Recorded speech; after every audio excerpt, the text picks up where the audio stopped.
You're listening to the December-January edition of the Sponsorship Experts podcast with Paul Poole, Director of Paul Poole Southeast Asia Co Limited and founder of the Sponsorship Experts.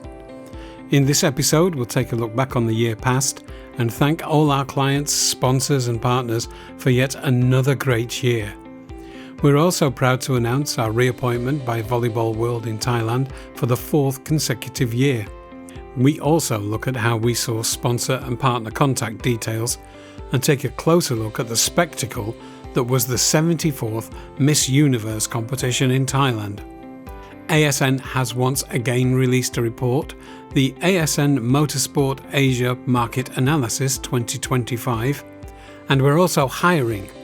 So we talk about what positions are available and how to go about it.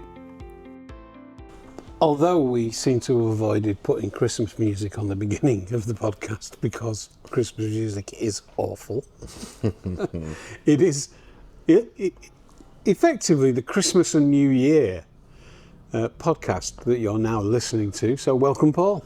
Thank you, Trevor. Actually, it's the holidays. The holidays. As we are absolutely neutral. Yes, yeah, of course. So it's the holiday season. It is. And there isn't any specific holiday season music, so listen to what you want. Yeah. My brother went to see Slade last night, by the way. He said it was brilliant. So there you go. So, but Slade, not necessarily just Christmas music. All right, let's get on with it. We are going to start with a quite detailed review of the past year, which has been busy. Yeah. So do you want to kick off? Sure. Yeah. Well, we look back at an extraordinary year and thank all our clients, sponsors and partners for their continued trust. As we bid farewell to another extraordinary year, we take a look back at the amazing rights holders and brands we've had the pleasure to work with. 2025 will perhaps stand out the most as the year Thailand grieved the loss of Her Majesty Queen Sirikit, the Queen Mother. Her Majesty's lifelong dedication to the Thai people, her commitment to social development, and her efforts to preserve Thai culture and promote the arts will be remembered with great respect. Here at the Sponsorship Experts, we look back at a year where we had the pleasure of once again working together with some of our long-term clients in the world of sports, arts, entertainment and MICE, meetings, incentives, conventions and exhibitions. We also signed on a number of new exciting clients whose properties make significant contributions to Southeast Asia's already dynamic and exciting sports tourism industry. We're going to go into some detail about that later on, right? We are. We've got a lot to cover today, yeah. We're going to go into a little more detail about all these items in this this review. The year came off to a great start with the announcement of the amazing Thailand Grand Tourism and Sports Year 2025 campaign, which aims to attract 40 million foreign visitors and generate 2.8 trillion in tourism revenue this year. Would you say that we're in the context of COVID recovery still? Well, I think the 2019 tourism figures were 40 million. Right. So I think if these numbers are achieved, then yes, we are. Although I'm not sure if these numbers will be achieved. Okay, fingers crossed. Yeah, absolutely. We've still got a few weeks left. Yeah, the numbers aren't out. So, aiming to get back to 2019 is worthy because prior to that, it's just been relentless growth, right? Yeah, absolutely. So I think once they get back to those sort of numbers, then growth is back on the agenda, and that's a good thing. Yeah, behind the campaign are Thailand's Ministry of Tourism and Sport and the Tourism Authority of Thailand, whose aim it is to cement and strengthen Thailand's tourism and sports industry as an attractive tourism segment, due to its ability to engage local communities as well as attract higher spending individuals to the kingdom. Sport has, as usual, been one of our most important segments. We are proud to have been reappointed by Volleyball World to manage commercial sponsorship and partnership marketing in Thailand. The reappointment will see us work on Volleyball World's most important properties, including the Volleyball Nations League, or VNL. The reappointment came in the wake of two important sponsorship deals which we helped broker this year. Hatari became official event sponsor of the FIVB Volleyball Women's World Championships Thailand 2025, and Sponsor was named official regional partner of Volleyball World. Other sport properties we've had the pleasure to work with this year include Bangtao Muay Thai and MMA, Icon Series, Rainwood Icons of Football, Laguna Phuket Marathon, Nakhon Si United Football Club, Redline Fitness Games Bangkok, Bangkok Sports Club, RBSC, and RBSC Polo Club, Super Sports 10 Mile Run Thailand, World Trail Majors, X15 Action Games, and last but not least, the Sports Authority of Thailand, which is seeing right now the SEA Games and the Asian Para Games. I mean, if anyone's interested in those events, maybe they've got something similar or they're just generally interested in them. All of those are covered in some depth in the last years of the podcast, and there's some really good interviews with key players in those events or those activities. Yeah, I don't think I'm covering anything in this. this review that hasn't been covered extensively in the podcast and the newsletters. Yeah. So yeah, look back at the catalogue. Yeah. And you know, you asked about tourism numbers rebounding after COVID. Sport has certainly bounced back after COVID. It bounced back super quick. I wonder if that's a kind of regular known indicator of a recovery of overall tourism. Yeah, I mean, there's nothing really to compare it with. Sports tourism is really becoming something, and I think, you know, looking at all of these sports properties and others, the bounce back was super strong and super quick. I think sport bounced back within 2022, where non-sport is just seeing the rebound now a few years later. That's fascinating. So is sports tourism a market that's consolidating and growing then, sports-led tourism? Well, I think, you know, from our point of view, from a sponsorship point of view, you know, 80% of everything we work on is sports, and that's where most of the money is. So most brands are investing in sport because of the passion of sport. Yes, non-sport, arts, entertainment, and MICE is very, very important. And, you know, we should say, I mean, MICE also remained a strong sponsorship segment this year with the Thailand International Boat Show and Malaysian International Boat Show, proving that boating and yachting is becoming increasingly popular across the region. So, you know, non-sport is still coming back. Strong. And we should have some really exciting announcements early in the year about lots of arts and entertainment events, just showing that the rebound is happening. We've been approached very recently about arts and entertainment, so we should have quite a lot of properties in that for 2026. We definitely need that breaking news jingle, don't we? I mean, we're breaking a lot of news recently. Yeah.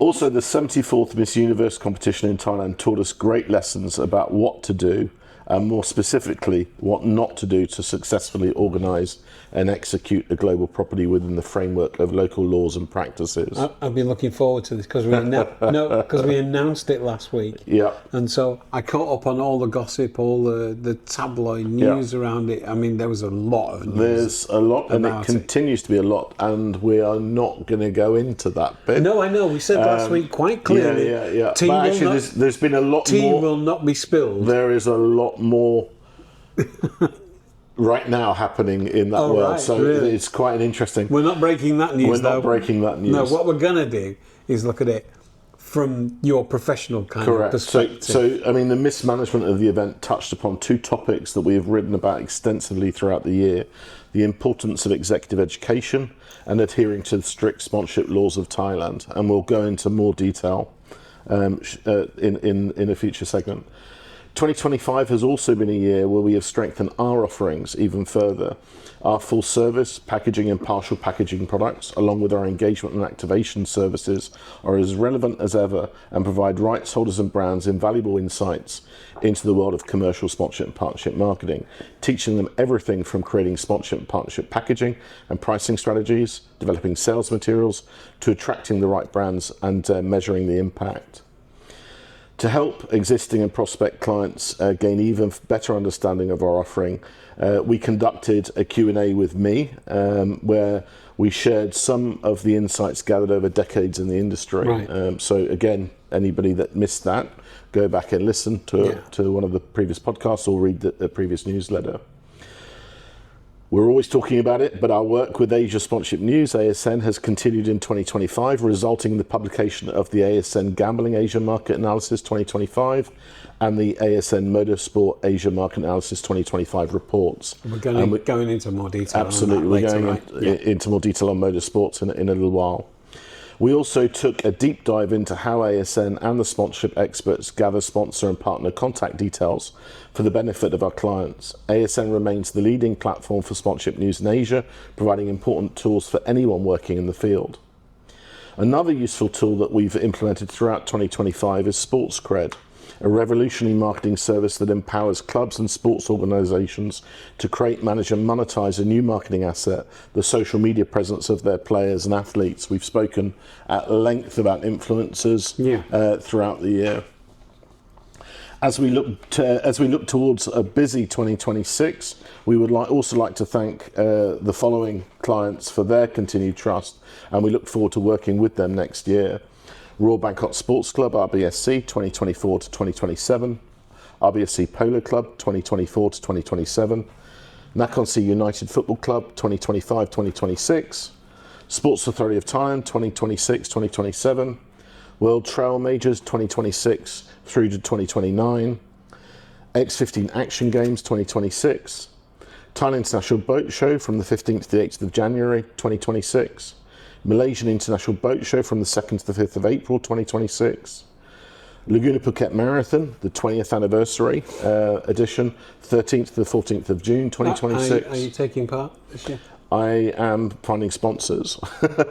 I'm in the hospitality tent as usual. Volleyball World that we briefly mentioned, and the Women's Volleyball Nations League Thailand, which the tentative dates are the 17th to the 21st of June 2026. It's week 2 of the VNL. Yeah. And then Redline Fitness Games Bangkok, which we've just finished this weekend. Right. We will have that again at Queen Sirikit. I believe it worked really well there. At some point in Q4 in 2026. Been a great interview with the date. With Roman. Yeah.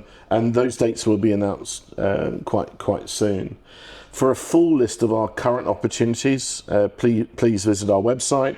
And for a full list of current and past client sponsors and partners, please also visit our website. And before finishing this segment, I should say we would like to make clear that we have no contractual or commercial relationship with Miss Universe organisation or suggest any such relationship. Right. Wow.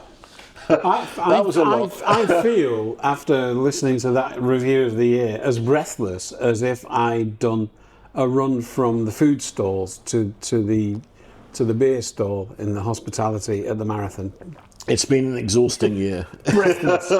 It has been an exhausting year, and I'm not complaining because we love being busy, but we have been busy. And, as I mentioned earlier, full of sport. A couple of non-sport, but we look forward to next year to addressing the balance of sport and non-sport. Great. I think it's good to have a balance.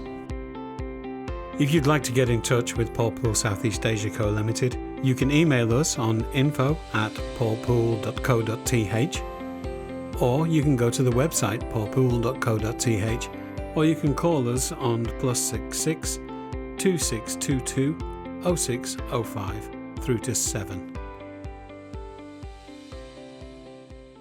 As we said before, we're going to dive into some of those in more detail, and I want to read you a quote from Oliver Clark, the head of commercial at Volleyball World. Okay, he said, "We're excited to continue on the journey with Paul Pool and his team at the Sponsorship Experts. Paul's expertise and vast experience is an invaluable asset in our expansion plans for Thailand." That's pretty good praise there. Yeah, we're so proud to announce our reappointment, and really thrilled to continue with Volleyball World here in Thailand. Great success over the last 3 years, so we're really looking forward to another year. So Volleyball World has reappointed us to manage commercial sponsorship and partnership marketing in Thailand for a 4th consecutive year, and it's always touch and go. Not because Volleyball World doesn't love Thailand, not because we haven't performed and don't love Volleyball World. It's because volleyball has become so successful now around the world that countries are really vying for these competitions. Right. So for Thailand to retain the competitions at the highest level really says something about the kingdom and the fandom of volleyball. Well, I mean, that's a good job all around. I mean, Thailand and the Sport Authority for, activating and getting that incentive to come here. Yeah. I guess various government departments making it straightforward. Yeah, I mean, obviously there's hosting fees from the government, which is always a challenge because these aren't insignificant hosting fees that countries need to pay to host these events. But back to us, the Reappointment will see the sponsorship experts work on volleyball's world's most important properties, including Volleyball Nations League, VNL. And we will have more on that in February's podcast, specifically about the VNL here in Thailand. But volleyball is one of the fastest growing sports in Thailand, and popularity has only increased after the Kingdom won the bid to host the 20th edition of the FIVB Volleyball Women's World Championships earlier in the year. Yeah, the grassroots interest in both as spectators and participation is off the scale. Yeah.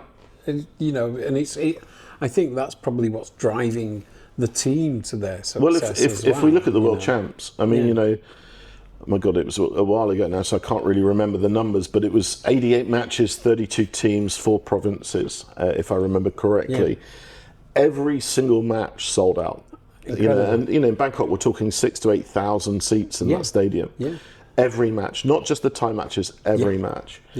Every match or every Thai match, 5 million Thais tune in on TV to watch it terrestrially. Amazing. I mean, and that's before we look at VBTV and the streaming platforms that run this. So it's incredible. It's really incredible. And the return of the VNL in 2026 only underscores the growing interest of the sport here. I mean, to follow Oliver's quote, I mean, I put a quote in the newsletter that we're extremely proud to have once again been appointed by Volleyball World to manage commercial sponsorship and partnership marketing in Thailand for 2026. Having worked with this incredible rights holder for the past 3 years and seeing the sport grow into the powerhouse it is today is a great pleasure, and we look forward to continuing this important relationship. And we really do. I mean, we're really looking forward to next year and future years. I mean, the enthusiasm from the sponsors. I remember doing an interview, it was a while ago now. But Sponsor were one of the sponsors, and their activation even at that event, which wasn't a volleyball event, was phenomenal. I mean the 2 sponsors from this year, Sponsor and Hatari, that we brokered, both are already in conversation with us about the VNL next year. And both at a tier 1 title and presenter level. So I think we will see them come back. Fantastic. Medpark Hospital, which we had in 23 and 24, unfortunately missed out in 2025 because they don't have hospitals in all the provinces. We are hoping that they will be back as well, joining us, and many, many more. So, looking forward to discussing this in more detail in February. Get my blood pressure done again at their store. They were doing that. That's all, though. I'm not getting them testing anything else. I don't want to know. If you'd like to get in touch with Paul Pool Southeast Asia Co Limited, you can email us on info@paulpool.co.th, or you can go to the website paulpool.co.th, or you can call us on +66 2622 0605 through to 7. All right, shall we move on? Let's. Okay, so the next section I think is pretty interesting because it's something we haven't covered before. And it's insider info kind of thing, How do you source sponsors and contact details? Okay. So we've actually we've done a newsletter story this month to explain this, Right. and the reason being. So are we going to talk about it on the podcast We as are. well? I'm going to talk about it, Trevor. Thank you. Please be patient. But I wanted to give some context to why we're talking about this, because talking about a database is a little dull, but there's a real reason why we're doing this, because our database is so vast, Right. and not only clients of Paul Pool Southeast Asia can gain access to that. So Right. so let me explain. At Paul Pool Southeast Asia and at our subsidiary Asia Sponsorship News, we are often asked a simple but important question: how do you source your sponsor and partner contact details? It is a reasonable query. In a field where relationships underpin almost every opportunity, access matters. Yet our response is not just about the people we know, it's about the systems, research practices, and accumulated experience that we have shaped our work for more than 2 decades. These foundations allow us to build connections that are relevant, ethically gathered, and commercially meaningful. I guess that the longevity of those relationships is also a testament to your competence, your reputation. Has enabled you to sustain, because you deliver what you say you will. I mean, managing a database is tough. Yeah. Because people change jobs often. Right. But relationships are not as tough if we're delivering. So we work really, really hard on finding the sponsors, but we work even harder on retaining those sponsors to show those sponsors that they're getting a return. Right. Similarly with our clients, we don't like losing clients, so we work really hard to deliver the returns that those clients are expecting, so we have a long-term relationship. Within Paul Pool Southeast Asia, the development of sales targets forms a central part of our full-service sponsorship, partnership and rights marketing offering. Each project begins with a careful study of the landscape. We spend a lot of time identifying which brands, rights holders and influencers have prioritised and aligned with our clients. The work involves creating tailored prospect lists, drawing on a combination of proprietary data, ongoing research and long-standing industry relationships, talking about those relationships again. Rather than adopting a broad, unfocused approach, we aim for considered matchmaking. We observe trends, sector developments, activation styles, brand calendars, and competitor behaviour to determine where authentic connections might exist. In doing so, we ensure that every outreach is purposeful. Each brand or rights holder we approach represents a meaningful opportunity, not simply a name on the database. I mean, that makes sense for both sides, right? Yeah. And for you, obviously. Yeah. I mean, we're always looking for best brand fit. It's something we talk about many times during the podcast. It's not just about going out to our 25,000 database and hoping that 10 people will sponsor. It's about really cherry picking those brands that we believe that fit with the rights holder, but also that the rights holder will deliver the returns to those brands. So it's not quite as simple as just pushing a button, sending finding out 25. Someone with money. Correct. And finding an event that wants money. Correct.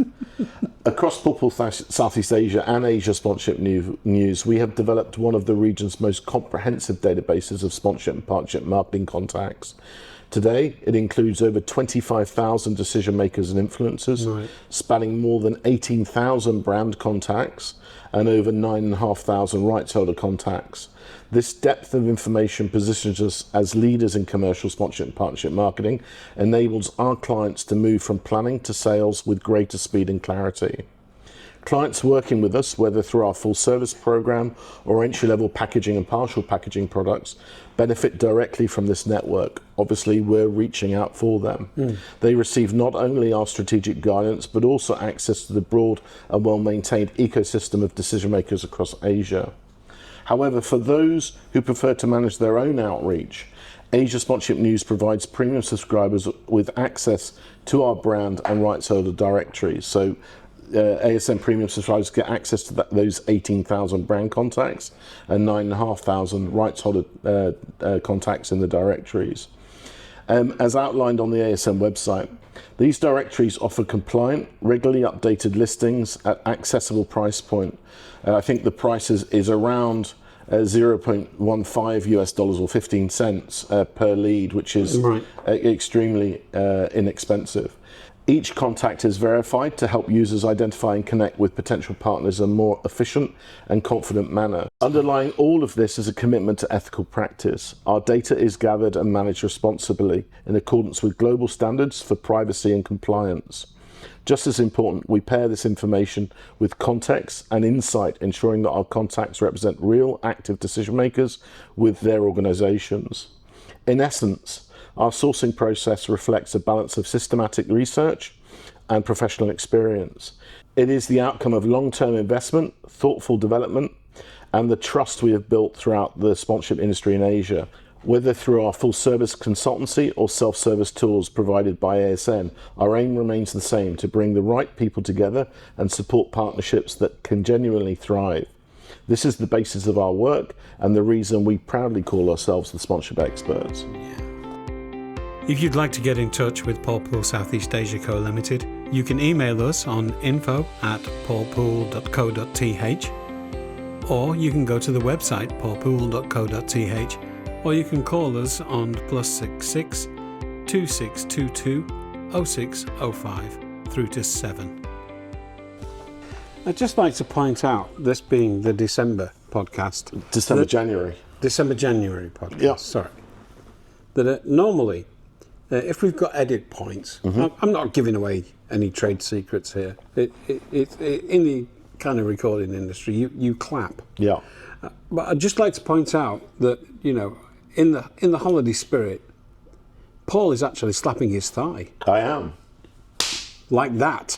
Yes. Which is very panto. It is. I'm a dame. I like that. I just thought I'd point that out, just to give it a festive feel. Correct. All right. The next thing we're going to look at is something I've been looking forward to, and that is the lessons from Miss Universe. Yeah. So, this is a big one. Did we need some kind of glamour? Dun, dun, dun. It's either dun, dun, dun, or it's a show tune. So, I mean, you mentioned lessons from the 74th Miss Universe competition in Thailand. Actually, by the time Miss Universe Mexico, Fatima Bosch, won the 74th Miss Universe competition in Thailand on the 21st of November 2025, the event had already reached global news, and for all the wrong reasons. First, the police responded to a complaint filed by Nawit Itsongaisin. You're impressed I said his surname correctly. Very well done. Chair of the local organising committee, or LOC, that the Global Miss Universe organisation, or MUO, had instructed contestants staying in Bangkok to shoot promotional content for a Philippines-based online casino-branded sponsor. Oh. Gambling and promoting gambling is, of course, illegal here in Thailand. 100%. Then, during a live event, Nawit Itsongaisin is publicly reprimanded Miss Universe Mexico, Fatima Bosch, who went on to win, leading to a walkout of several contestants in solidarity. That was on telly. Yes. Itsongaisin accused Bosch allegedly of failing to participate in certain promotional or sponsorship activities for Thailand, and he allegedly called Bosch a dumbhead for following her national director rather than the host team's directive. Blimey. We should say he has come out saying that he was misheard, and he didn't actually say dumbhead, he said damage. To be honest, we don't really care about any of the drama. No, you can catch up on it if you want to. Correct. I mean, the outburst struck a nerve because it involved a public shaming of a contestant in front of her peers and in front of running cameras, raising questions about respect, power dynamics, and the professional treatment of participants. So, you know, valid points, and I believe that Kunawit, he did apologise for any harm that people felt he had done. However, in the sponsorship industry, debate quickly turned into the root of the problem. a lack of clear sponsorship policy and practices, exposing familiar fault lines in rights management, sponsorship delivery and governing law. At the heart of the problem was a breakdown in sponsorship governance, specifically unclear roles, misaligned expectations and uncontrolled activation rights between the MUO and the LOC. So how could these issues have been avoided? So this is what we're going to look at, is actually the root problem of what caused all of this drama. We've listed the specific issues at play and how to manage them according to our tool, the Sponsorship Playbook. For listeners that may remember, we've written 3 playbooks. We wrote one for the Sports Authority of Thailand for the Asian Indoor Martial Arts Games. Right. We wrote one for Bitek Brewery and their destination and complexes. And we also wrote one for Royal Bangkok Sports Club RBSC and RBSC Polo Club. And following those principles, this sort of palaver could have been avoided. Correct, in our opinion. Yeah. Right. So we've highlighted, I think, 3 areas that we should look at. So first, sponsorship rights. Large events normally have a strict hierarchy. The global rights holder, in this case MUO, controls global sponsors, and the LOC, the local organising committee here in Thailand, controls local sponsors and event-specific activations. In Thailand, the boundaries became blurred as MUO seemed to have activated the gambling sponsorship without full local alignment. The LOC in turn expected contestants to participate in their sponsorship activations. The solution: rights clarity must be contractual, granular and operational. The Sponsorship Playbook emphasises packaging rights into specific measurable assets, branding, broadcast, hospitality, data and experiential, and pricing them with transparency so buyers and sellers know what they have bought and sold. Vague wording or oral assurances are invitations to dispute when live coverage and global partners begin to execute. Rights must be mapped to deliverables, deadlines and responsible parties in the contract. Is there a case where someone has paid for a package and then tries to exceed what they were contracted to? And whose role is it then to police that? Okay, well that again should be the LOC. So yes, there are 2 things. Sponsors love more, so they always try and push the boundaries with rights. But actually, there should always be, clear communication. So that's one area, is actually sponsors pushing the boundaries for rights, and the rights holder, whether it's the global or local rights holders, managing that. But also there's a danger of ambush marketing as well. We haven't gone into ambush marketing in this context because it's irrelevant. But in the playbook, we talk about ambush marketing, and that's where brands that are not sponsoring an event try and jump on the back of an event. Naughty. Which is naughty, but actually quite out there at the moment in terms of people doing it. So to avoid or to try and mitigate opportunities for sponsors trying to get more, the clarity and consistency of the contract is critical, right? Yeah, and I think in this context, it's about clear communication with all parties. Right. So, we said establish clear communication disciplines between the local and global rights holder. So it's very important to establish clear communication disciplines between local and global rights holders. Commercial teams and broadcast partners must be fed the same brief on the same canvas with confirmed sign-offs. A single source of truth, shared schedules, signage plans, and a live fulfillment tracker prevents last-minute surprises that harm sponsors and the property alike. The Sponsorship Playbook's activation and fulfillment checklists are a practical tool to ensure every partner sees identical execution plans. Right. So that's a key point that would actually stop rights holders pushing the boundary to get more rights. Yeah. Would identify ambush marketing because somebody might not know who what that logo responds to. So sponsorship rights is a key part. Also, activation and measurement is important. So promoting an online casino in Thailand where gambling promotion is illegal shows a failure to screen risk. a basic pillar of sponsorship management.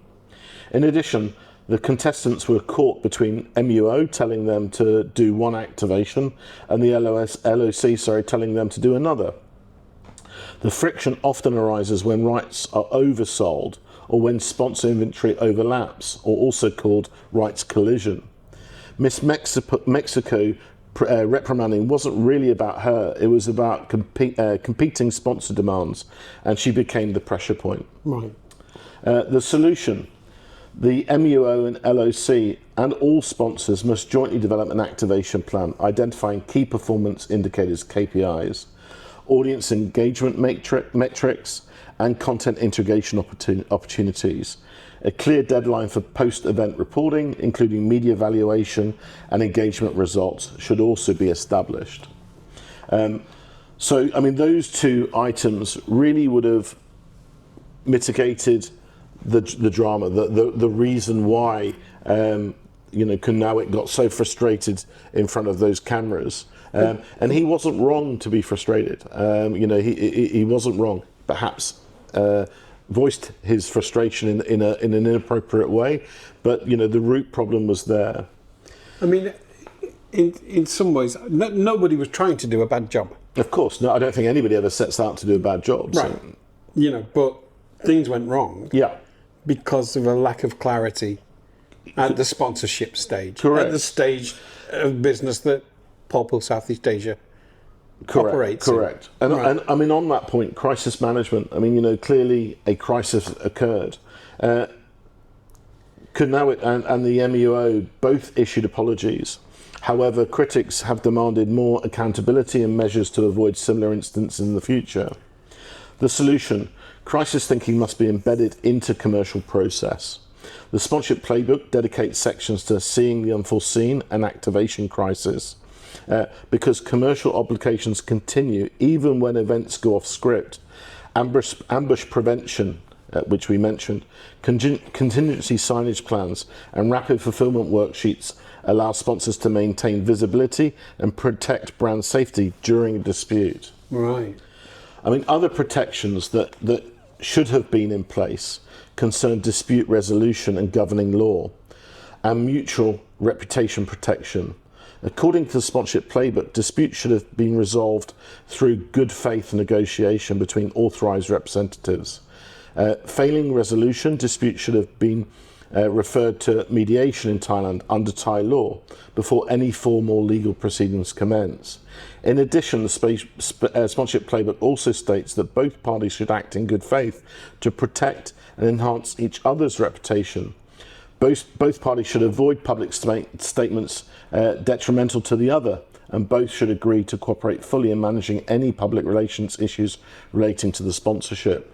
We saw that being handled in completely the wrong way, where the MOU and the LOC were really in battle with one another, pointing fingers. And of course, given the somewhat vulgar appetites of the general public for gossip, that driving the narrative and thus the financing of a lot of media, the media focus on that and amplify any kind of dissent or any kind of problem like that because it's content. Well, I haven't put this in the newsletter story, but I am going to talk about it here in the podcast. It's that old adage, there's no such thing as bad publicity. Right. Because for sure, I wouldn't be talking about Miss Universe today. Interesting. Because I wouldn't, beauty pageants don't float my boat, they're not on my radar.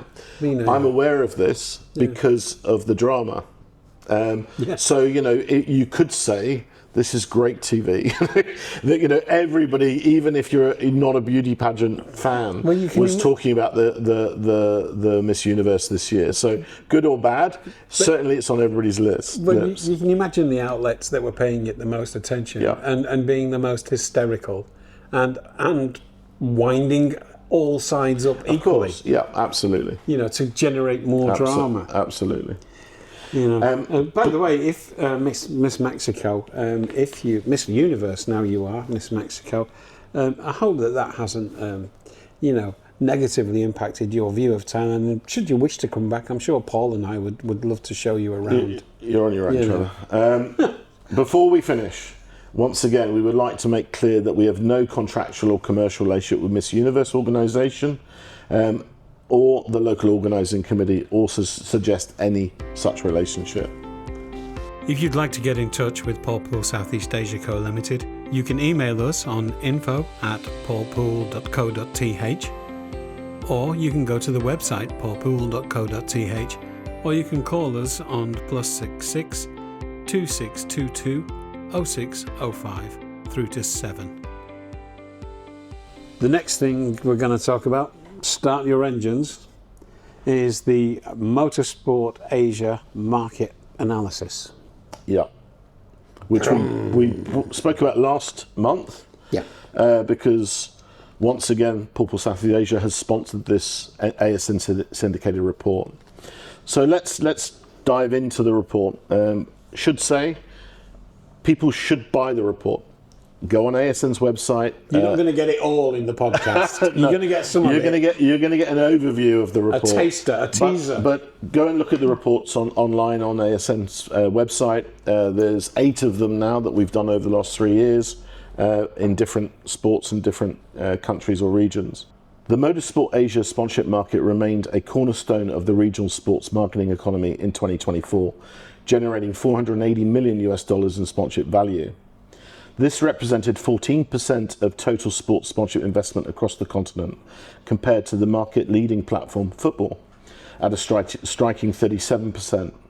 The top 5 platforms, which include basketball, tennis and cricket, accounted for 75% of all 2024 sports sponsorship spend in Asia.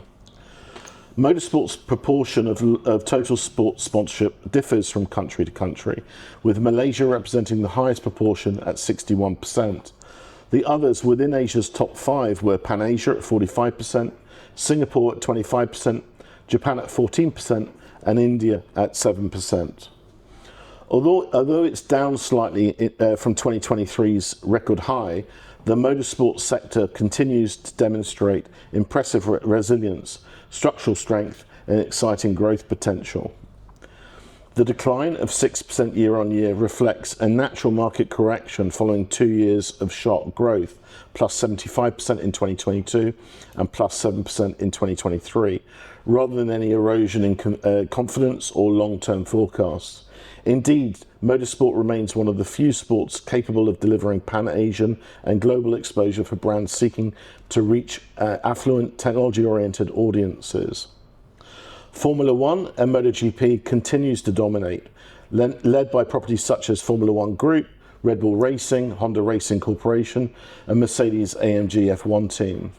While Malaysia, Singapore and Japan are the strongest single-country markets, Pan-Asian deals account for nearly half of all investment.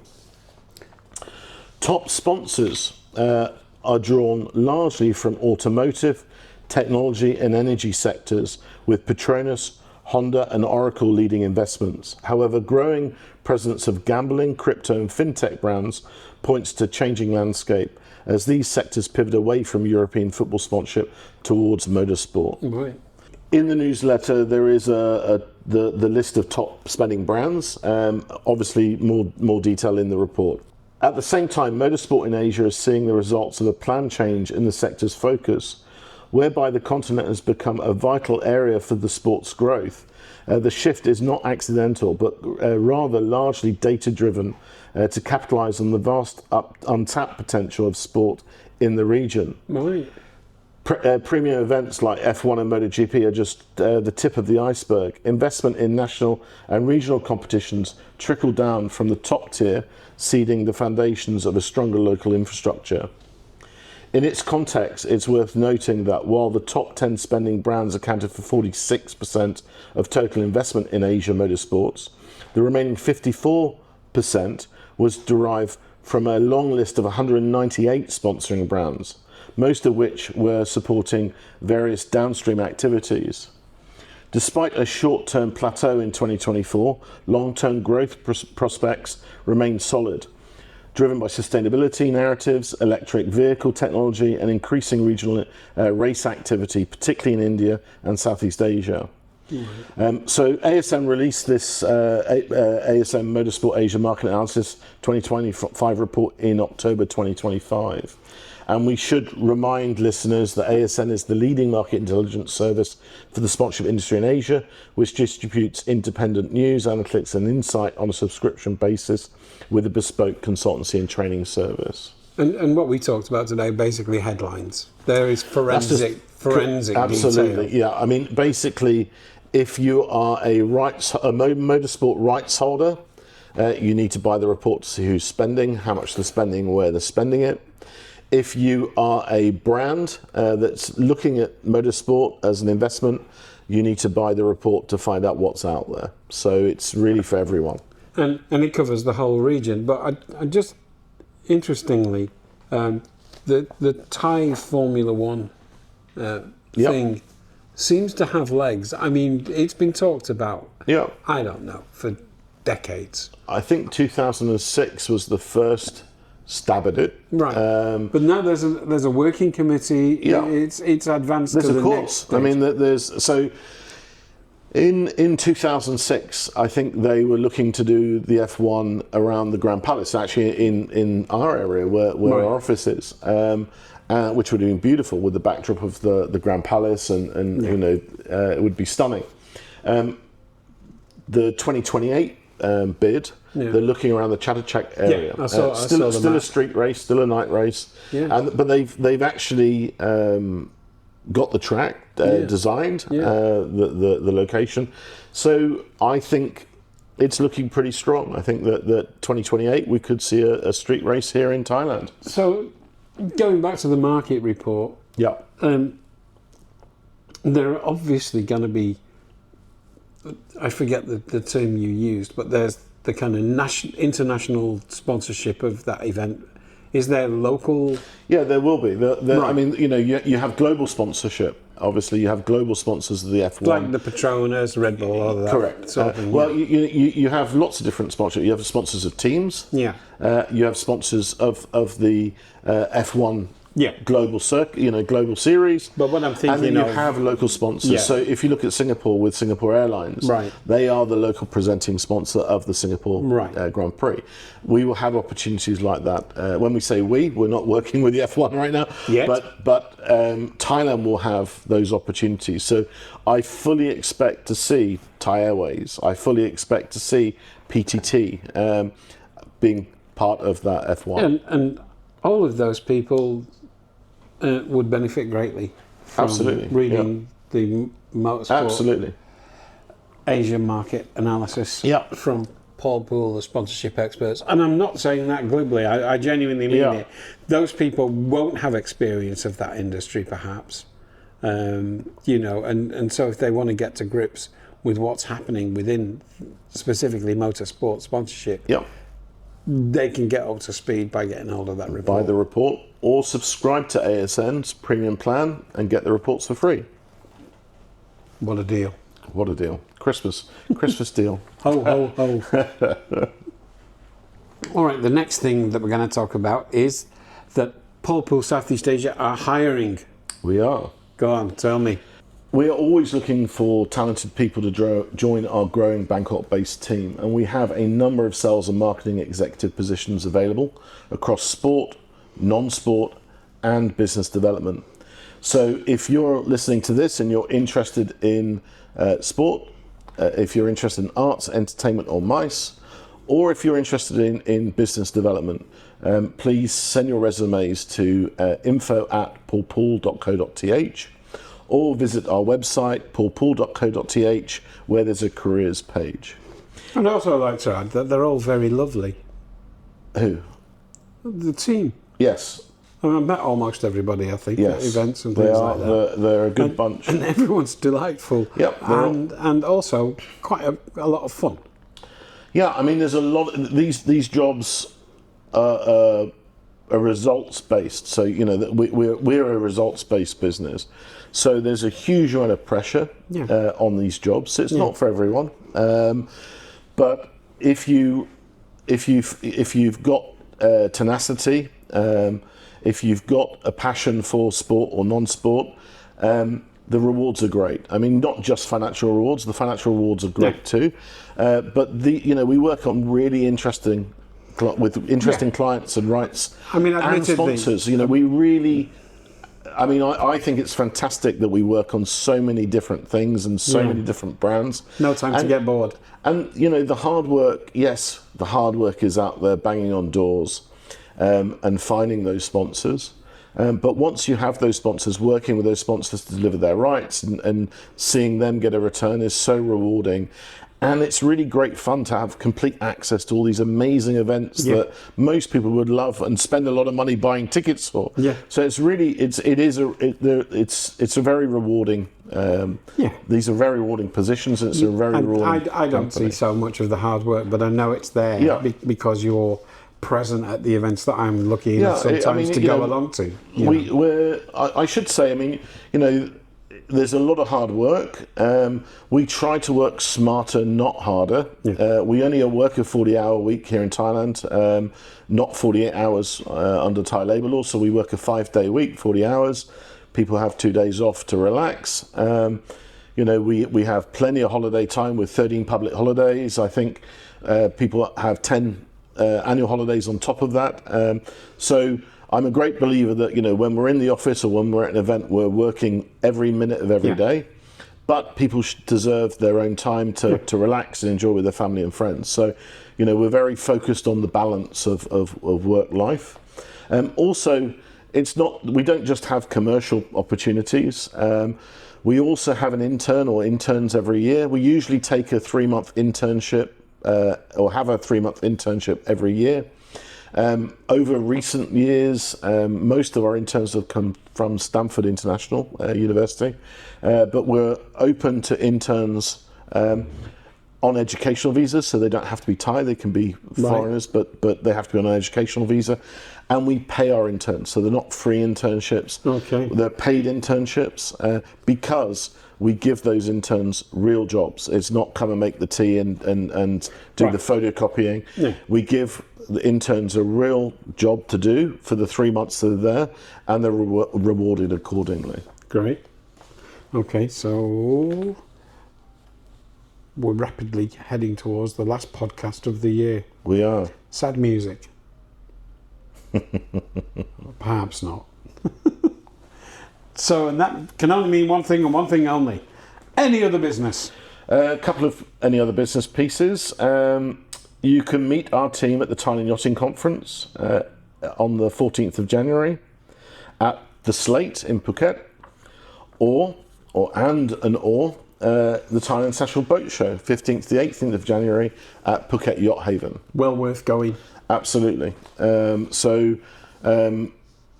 always one of my favourite events to start the year. Very social, lots of business being done. So get yourself down. If you've got any interested in boating, yachting, or a luxury lifestyle, get yourself down to the... Or just hanging out. Correct. Among yachts and free champagne and things like that. Correct. Yeah, okay. Well worth doing. I've been. It was dead good. All right, so that wraps it up for the December-January festive podcast. And there was quite a lot to get through there. Yeah, it was a lot of reading. Yeah. It was a lot to get through. And I think you did exceptionally well. Well, thank you, Trevor. So did you.